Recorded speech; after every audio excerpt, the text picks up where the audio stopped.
जय श्री महाकाल। शिव भक्त कलानाथ की कथा के अगले भाग में आज हम जानेंगे ताटका और चोल राजा की शिव भक्ति। पिछले भाग में आपने जाना कैसे महादेव ने कलानाथ पर कृपा करी और उसके घर पर कुबेर द्वारा सोने की बारिश करवाई। यदि अभी तक आपने वो वीडियो नहीं देखी है तो लिंक डिस्क्रिप्शन में है। इस वीडियो के समाप्त होने के बाद आप उस लिंक पर जाकर देख सकते हैं। अब है इससे आगे का भाग। महर्षि अगस्त जी बताते हैं कलसीपुर के पश्चिम में श्री तालमूल नगर है, जहां एक बहुत बड़ा शिवलिंग है। उसकी पूजा ताटका नाम की एक स्त्री करती थी। उसका नियम था कि पूजा के समय उसके जिस अंग से गलती होगी उसे तुरंत काट डालेगी। भगवान उसकी भी परीक्षा लेना चाहते थे। एक दिन पूजा करते वक्त उसके कमर पर पहने हुए कपड़े की गांठ ढीली पड़ गई। ताटका सोचने लगी कि यदि कोहनियों से कपड़ा पकड़ूं तो इतने ऊंचे शिवलिंग पर हाथ नहीं पहुंचेगा, तो फूल कैसे चढ़ाऊंगी, और यदि पूजा के बीच में फूल चढ़ाने के लिए उठी तो कपड़ा गिर जाएगा, कपड़ा गिरा तो शरीर का बीच का भाग मुझे काटना पड़ेगा, और यदि बीच का भाग काट दिया तो मैं आगे कैसे पुष्प अर्पित कर सकूंगी। इस समस्या से वो बहुत ही दुखी हो रही थी। अपनी पूजा करने को इतना उत्सुक देखकर भगवान महादेव ने कृपा करके उस शिवलिंग को ही झुका दिया। यह होती है भक्ति की शक्ति। उसके बाद चोलराज की एक बार इच्छा हुई, यानी वहां के एक चोल राजा की इच्छा हुई कि उस शिवलिंग को सीधा किया जाए।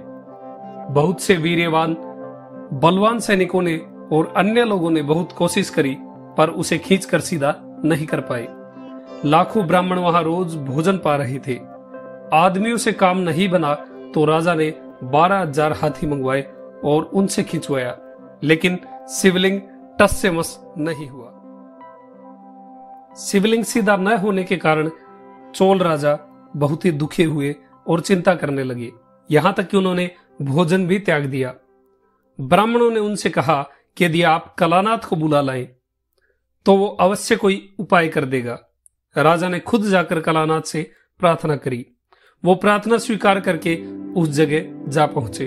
झुका हुआ शिवलिंग देखकर काफी स्तुति करी, फिर स्नान और जप करके शुद्ध हुए और भस्म रुद्राक्ष धारण करके उनसे प्रार्थना करी कि आप टेढ़ापन छोड़कर सीधा होने की कृपा कीजिए। जब भगवान ने लिंग सीधा नहीं किया तो कलानाथ ने लोगों को बाहर निकलने को कहा। फिर कलानाथ ने शिवलिंग से अपने गले में रस्सी बांधी और लिंग सीधा करना चाहते हुए हाथ जोड़कर बोले कि ये टेढ़ापन क्यों कर रखे हैं महादेव, सीधे हो जाइए, नहीं तो मैं जरूर मरूंगा। ये कहकर कलानाथ ने रस्सी अपने गले में एक धार वाले छुरे से अटकाकर शिवलिंग को पीछे की ओर खींचना शुरू कर दिया। हृदय में महादेव का चिंतन करते हुए भक्ति के बल से खींचते हुए उनका आधा गला छुरे से कट गया, पर शिवलिंग जस का तस रहा। भगवती पार्वती मां गौरी ने तब शिव से कहा कि हे दयालु, हे भक्त वत्सल, आप टेढ़ापन छोड़कर इसे बचाइए, नहीं तो हे महादेव ये जरूर मर जाएगा। भगवान ने कहा कि डरो मत, छुरा उसके गले में चुभ भी नहीं पाएगा, और तुरंत शिवलिंग सीधा कर दिया। कलानाथ का घाव भी तुरंत भर गया। ये अद्भुत लीला देखकर सभी प्रसन्न हुए। शिवलिंग सीधा हुआ देखकर चोल राजा ने कलानाथ के चरणों में प्रणाम किया और पूछा कि आप क्या चाहते हैं। कलानाथ की इच्छा के अनुसार राजा ने ब्राह्मणों को नियुक्त कर दिया, जो 12,000 हाथियों से अभिषेक के लिए पानी के घड़े वहां लाने लगे। आकाश में नाद बजने लगे। देवताओं ने पुष्प वर्षा करी। कलानाथ घर लौटाए।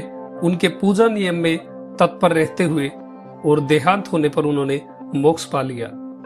जो मुनिंद्र कलानाथ का ये चरित्र पढ़ते या सुनते हैं, भगवान महादेव उन्हें यहीं पर आयु, लक्ष्मी, भोग और मोक्ष प्रदान करते हैं। बोलिए महादेव की जय हो। हर हर महादेव। कथा अच्छी लगी हो तो कमेंट में हर हर महादेव लिखें। वीडियो को लाइक करें। आपका दिन शुभ हो। महादेव कृपा करें। जय श्री महाकाल।